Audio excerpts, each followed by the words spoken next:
Dernière heure. Le calendrier de la Liga vient de subir un petit chamboulement pour notre club. Un cadre du milieu de terrain a décidé de hausser le ton publiquement face à la presse espagnole. Et le PSG continue de remplir les caisses catalanes comme jamais. Mais on garde le plus gros pour la fin. On doit vous faire une correction importante sur un dossier qu'on vous présentait comme bouclé dans notre dernière vidéo. Restez jusqu'à la fin, on garde le plus gros pour la fin de cette vidéo. Salut à tous les culés et bienvenue sur Passion Barça, la chaîne 100% dédiée à l'actu, l'analyse et l'humour blaugrana. Abonnez-vous et activez la cloche pour ne rater aucune actu du mercato catalan. Un like nous aide énormément à faire vivre la chaîne. On attaque tout de suite et comme d'habitude, le menu du jour est copieux. On commence avec une info calendaire qui va en surprendre certains. Le FC Barcelone ne disputera finalement pas sa première journée de Liga ce week-end. La faute à un calendrier chamboulé par la finale de la Coupe du Monde, qui a directement impacté plusieurs cadres de l'effectif catalan, tout juste rentrés de leur épopée internationale. Résultat, seulement 5 rencontres au programme de cette première journée version réduite, et il faudra patienter jusqu'à la semaine prochaine pour voir le Barça, tout comme d'ailleurs le Real Madrid entamèrent officiellement sa campagne de championnat.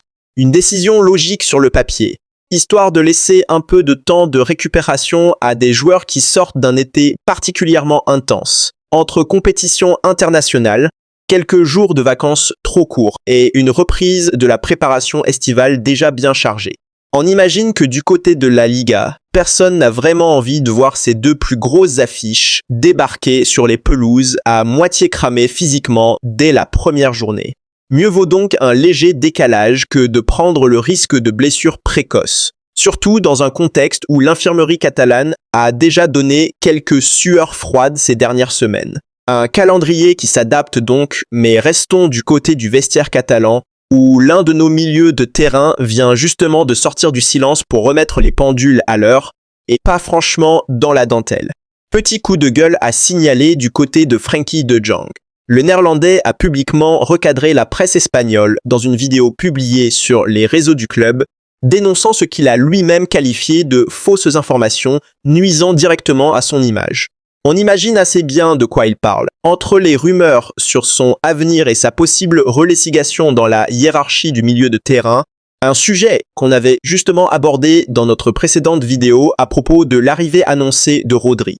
Visiblement, le principal intéressé n'a pas apprécié la manière dont certains médias ont traité son cas ces derniers jours, et il a tenu à le faire savoir haut et fort plutôt que de laisser les rumeurs s'installer sans réagir. Une sortie assez rare pour un joueur habituellement plutôt discret médiatiquement, ce qui montre à quel point l'agacement devait être réel de son côté. Il faut dire que se voir constamment présenté comme le prochain sur la liste des départs, ou comme celui qui va perdre sa place dans la hiérarchie à cause de chaque nouvelle recrue, ça doit finir par peser sur le moral, même pour un joueur aussi expérimenté que lui. Un joueur qui reste malgré tout gêné par des soucis physiques récurrents, ayant opté pour un traitement conservateur plutôt qu'une opération, ce qui laisse planer un peu d'incertitude sur son calendrier de retour. Une situation délicate à double titre donc pour De Jong. D'un côté, il doit gérer sa rééducation et son retour progressif à la compétition, et de l'autre, il doit également composer avec cette pression médiatique constante sur son avenir sportif, alors même qu'il n'est pas encore totalement remis physiquement. Pas simple de se concentrer sereinement sur sa guérison dans ce contexte-là. Un joueur qui reprend la parole pour défendre son image donc, pendant qu'un autre s'apprête, lui, à quitter définitivement le navire catalan pour de bon, sans retour possible cette fois.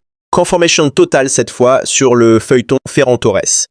Son transfert vers le Paris Saint-Germain n'est plus qu'une question d'heure. Le feu vert a été officiellement donné par le FC Barcelone et l'attaquant espagnol devrait s'envoler très rapidement vers la capitale française pour y finaliser les derniers détails administratifs de son transfert entre visite médicale de routine et signature officielle du contrat.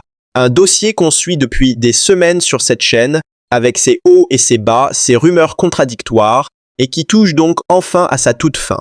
On se souvient d'ailleurs qu'il y a encore quelques semaines, certains évoquaient même une possible prolongation de contrat côté catalan pour retenir le joueur.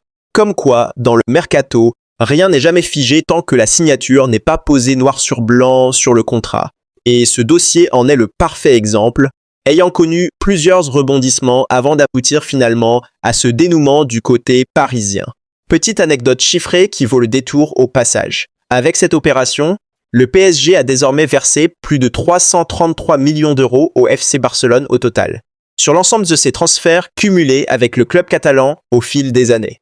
De Dembélé à Messi, en passant maintenant par Ferran Torres, le club parisien est clairement devenu l'un des principaux pourvoyeurs d'argent frais pour la Catalogne sur le marché des transferts. Une relation financière particulière entre les deux clubs, qui ne s'aiment pourtant pas franchement sur le terrain, entre rivalité affichée et transactions à répétition en coulisses. On pourrait même dire que si le PSG et le Barça devaient un jour créer une société commune, ce serait sans doute l'une des plus rentables du football européen, tellement les flux financiers entre les deux clubs sont devenus réguliers ces dernières années. Bon, avant d'attaquer le dossier principal, petite parenthèse un peu plus légère pour la route, histoire de changer de registre et de souffler un peu avant la suite. Petit à côté qui fait plaisir. Ivan Rakitic, ancien milieu de terrain du club, a évoqué publiquement son admiration pour Lamine Yamal à l'occasion d'un match de gala programmé ce dimanche entre le FC Barcelone et son ancien club, le FC Bâle. Toujours sympa de voir les anciennes gloires du club continuer à suivre l'actualité et à soutenir la nouvelle génération, même des années après avoir raccroché les crampons sous le maillot blaugrana. Ce genre de match amical, souvent perçu comme secondaire dans l'agenda estival, reste malgré tout un joli moment de transmission entre les générations de joueurs qui ont porté ces couleurs, et ça fait toujours plaisir de voir cette continuité affichée publiquement. Le moment qu'on redoutait un peu en préparant cette vidéo, mais qu'on se devait absolument de faire, parce qu'à Passion Barça, on préfère toujours vous dire la vérité plutôt que de vous laisser dans l'erreur, même quand ça nous concerne directement. On doit vous faire une correction importante, et on l'assume totalement.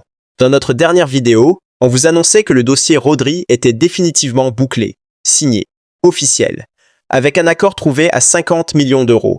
Sauf que depuis, la situation a visiblement évolué et il semblerait qu'on soit allé un peu vite en besogne sur ce coup-là. Selon les toutes dernières informations qui en parviennent, le dossier ne serait en réalité toujours pas complètement finalisé, contrairement à ce qu'on affirmait. Reprenons les faits tels qu'ils sont aujourd'hui, avec toute la rigueur qu'on essaie toujours d'avoir sur cette chaîne. Le Barça aurait dans un premier temps proposé 45 millions d'euros à Manchester City. Une offre qui aurait été refusée par le club anglais, jugée insuffisante au regard du statut du joueur. Une troisième offre serait actuellement en préparation du côté catalan, censée être présentée ce vendredi, avec un montant qu'on imagine revu à la hausse pour tenter de faire plier définitivement les dirigeants mancuniens. Et pendant ce temps, Rodri a repris l'entraînement avec Manchester City, comme n'importe quel autre joueur de l'effectif, en attendant que la situation se décante définitivement d'un côté ou de l'autre. Et on tient à le dire clairement, parce que c'est important pour nous de reconnaître ça. L'un d'entre vous, en commentaire de notre dernière vidéo, avait justement soulevé le doute là-dessus, en nous expliquant qu'une troisième offre était en préparation et que le dossier n'était donc pas si clos que ça. Et clairement, il avait raison, et nous, on avait tort de présenter ça comme totalement acquis. C'est exactement pour ça qu'on lit tous vos commentaires avec attention, un par un, et qu'on préfère toujours revenir corriger une info, plutôt que de laisser une erreur traîner et continuer à circuler. Le mercato évolue tellement vite parfois qu'une information vraie à un instant T peut se retrouver dépassée quelques heures plus tard à peine, et c'est justement notre travail de vous tenir informés le plus honnêtement possible, même quand ça implique de revenir sur nos propres propos. Ce qui reste vrai en revanche, c'est que la volonté du joueur de rejoindre le Barça semble toujours d'actualité selon plusieurs sources et que les discussions entre les deux clubs se poursuivent activement, sans qu'il y ait de rupture ou de blocage définitif à signaler. Mais tant qu'on n'a pas de confirmation à 100% d'une signature en bonne et due forme, avec un communiqué officiel des deux clubs, on préfère rester prudence et parler au conditionnel plutôt que d'affirmer une officialisation prématurée comme on l'a fait la dernière fois. On vous fera bien évidemment un point complet dès que ce dossier trouvera son véritable épilogue, dans un sens ou dans l'autre, et cette fois, on vous promet de bien vérifier avant de crier victoire. Voilà pour ce récap complet, avec cette correction importante en clou de cette vidéo. Le Barça qui décale sa première journée de Liga, Frenkie de Jong qui recadre publiquement la presse espagnole, la vente de Ferran Torres au PSG qui devient une simple question d'heure, Ce chiffre fou de plus de 333 millions d'euros versés par le PSG au Barça au fil des années. Une petite parenthèse sympa avec Rakitic et Yamal, et surtout cette mise au point sur le dossier Rodri, qui reste finalement toujours en discussion malgré ce qu'on vous annonçait précédemment. Dites-moi en commentaire, vous nous en voulez pour cette erreur sur Rodri, ou vous comprenez que ce genre de couac peut arriver avec un mercato qui bouge à cette vitesse-là? On espère sincèrement que non, et qu'au contraire, cette transparence renforce votre confiance envers la chaîne plutôt que de l'entamer. Likez la vidéo si elle vous a plu, abonnez-vous pour ne rater aucune mise à jour. Et on se retrouve très vite pour la suite de cette folle actualité mercato. Visca el Barça et à très bientôt.